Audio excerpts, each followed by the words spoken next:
Takže zdraví vás, dobyce se to dalšího videa a tentokrát to bude video vše o postavě Loba. Nebudeme to zdržovat a pojďme na to. Když se nad tím tak chvilku pozastavíte, znali jste vůbec tuto postavu ze světa DC Comics, která se objevila poprvé v Omega Manovi před videem? Myslím, že dost z vás o něm ani neví. Já třeba ano, z různých komiksů, které jsem zahlédl v knihovně, popřípadě které jsem i dokonce četl, a mohu vám potvrdit, že to bude velice zajímavé povídání o postavě antihrdiny vesmírného původu, která je víceméně takový nájemný vesmírný vrah a tvrdí o sobě, že je dokonce tím nejlepším. Ano, ego mu opravdu nechybí, ale dost možná tvrdí pravdu. Jeho cesta začíná na planetě Carnian, kde byli paradoxně ty nejmírumilovnější a nejvyspělejší obyvatelé, kteří žili bez válek a násilí, což Lobo jeho myšlením a chováním dost vyvracoval už od narození. Ukousl totiž sestřice prsty, když ho přenášela do postýlky. Carniané si řekli, že Lobovi dají druhou šanci, což se jim vymstilo. Lobo udělal do školy jako vědecký projekt biologickou zbraň hejnolétajících agresivních zabijáckých škorpionovi podobným tvorům, které vyhladily život na celé planetě, kromě Loba, který se na tento projekt opravdu smlsl a dostal za něho jedničku. Nebo nedostal, ale oznámkoval se sám za 1. Poté, co vyhladil svůj vlastní druh, putoval vesmírem a živil se jako lovec. Lobo jednou přijal obyčejně nudnou vypadající zakázku na převoz vězně. Jenže se však zvrhla v okamžiku, kdy Lobo zjistil, že vězněm je Miss Trip, jeho učitelka z dětství, která unikla zničení jeho planety, protože byla zrovna mimo. Tento nudný převoz byl ovšem pro Loba docela zábavný, vzhledem k tomu, že mohl zabít pár nepřátel, co šli po učitelce. Všechny zabil, včetně Miss Trip, kterou zabil z důvodu toho, aby si mohl říkat poslední Carnian. Jindy se Lobo dal kvůli vesmírným delfínům k církvi boha trojité ryby.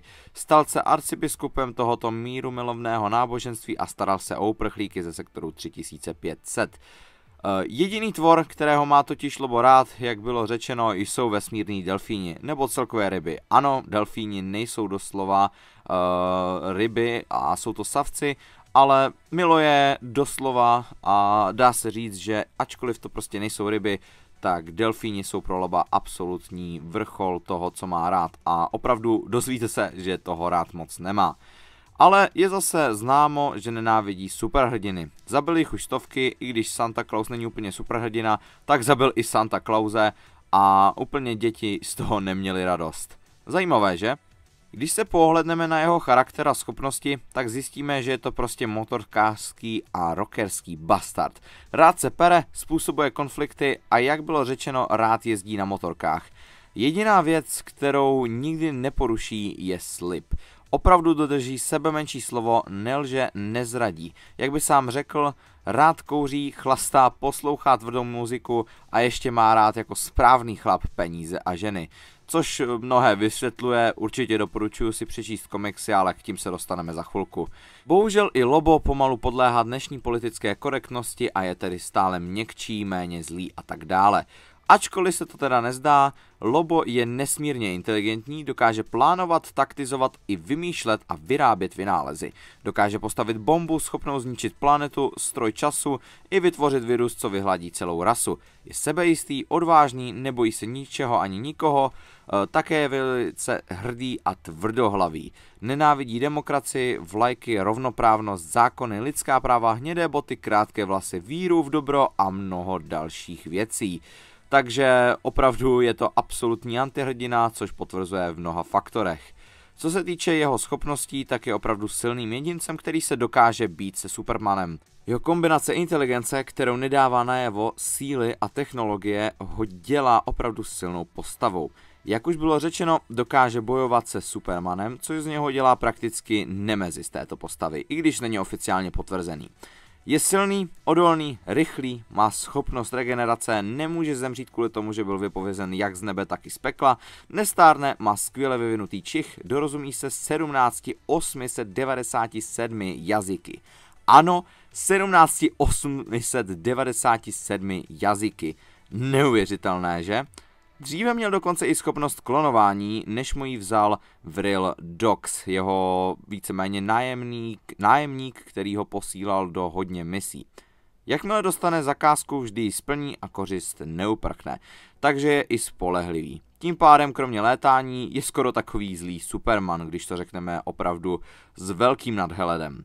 Je opravdu dost zajímavé, že se o něm tolik nemluví, i když je takhle overpowered postava, co má neuvěřitelné schopnosti. Fakt zamyslete se, z toho, co jste zatím mohli slyšet a z toho, co si budete moct dočíst, tak Lobo je fakt neuvěřitelný, ale je to hodně kontroverzní postava. Ale to si asi můžeme zase říct za nějakou tu chvilku. Samozřejmě to není jenom o něm, ale je to i o jeho výbavě, která se skládá z motorky, zbraní a Red Lantern prstenu, který dostal za jednu prácičku. Prsten stále nevyužil, ale až využije, bude to masakr. Jeho motorka k němu neodmyslitelně patří, je přizpůsobená rychlosti a cestováním ve vesmíru. Dokáží ji ovládat hvíznutím a opravdu si s ní rozumí, jako kdyby to byla jeho klisna. Vždy má u sebe arzenál zbraní na vyhlazení planety, ovšem jeho nejoblíbenější hračkou na zabíjení je hák na řetězu. K němu taktéž přivlastněný jako motorka, vzhledem k tomu, že ve většině komiksů ho můžete vidět dokonce i na motorce, když v ruce drží právě tuto zbraň, která k němu už patří. U Loba je zajímavé, že když teď přecházíme ke vztahům, tak jich tolik nebude. Jak bylo řečeno, ryze pozitivní vztah má jen s delfíny, jinak s Dogem, Supermanem a Vrildoxem měl čistě uměle založený vztah. Ostatní prostě jednoduše nenávidí a rád prostě zabíjí jen tak pro nic za nic některé postavy. Dog byl jeho pes, než ho zabil před Supermanem, aby mu dokázal, že není jeho. Supermana má pro změnu jen na praní, jelikož, jak jsem říkal, je jediný k němu srovnatelný. Častokrát Lobo na zemi škodil, jen aby přilétl Superman na bitku. Zesměšňuje ho, paroduje jen kvůli bitkám. No, takže takový kamarád jen na bok, se dá říct, reálně fakt Lobo to má v galaxii opravdu jednoduché a to bylo důvod, proč některé komiksy se odehrávají i na Zemi, aby právě přilákal pozornost Supermana. Vrildox je pro něho jen víceméně manipulátorský zaměstnavatel, co dobře platí. Jinak Lobo moc kamarádů, jak jsem říkal, nemá. Ostatní, kromě těch, co jsme zmiňovali, jsou pro něj jen společnost, co ho vyloženě s prominutím sere. Teď už jen asi něco málo ke komiksům, které jsem o Lobovi četl, abyste byli připraveni číst některé z jeho příběhů. Lobo má odhadem 20 komiksů, některé už z nich ani neseženete a co se týče těch novějších, tak si myslím, že určitě stojí alespoň třeba o půjčení, pokud máte v nejbližší knihovně k dispozici tento komiks o Lobovi.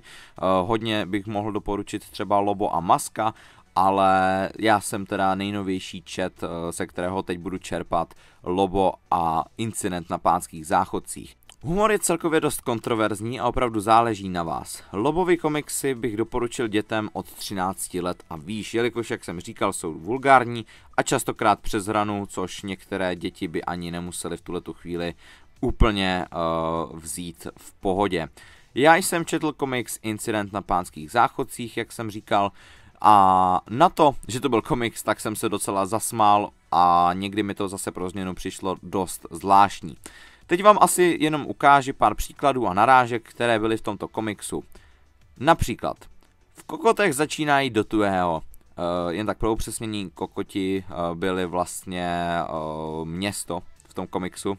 Neberte to nějak ofenzivně na nějakou postavu. Fakt, takhle to tam můžete vidět i v komiksu, že to bylo nějaký městečko na závody motocyklů.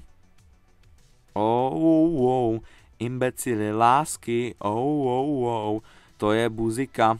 Prosím, like za moje zpívání, naprosto tragické, ale to je jedno. Tady jsem vám jenom tak chtěl přiblížit, že ano, dost tam jsou v české verzi i narážky na český skladatele a český hudebníky, což můžete poznat z téhleté písničky Decibely lásky, které byly přeneseny do trošku Lobo stylu Imbecily lásky, ano.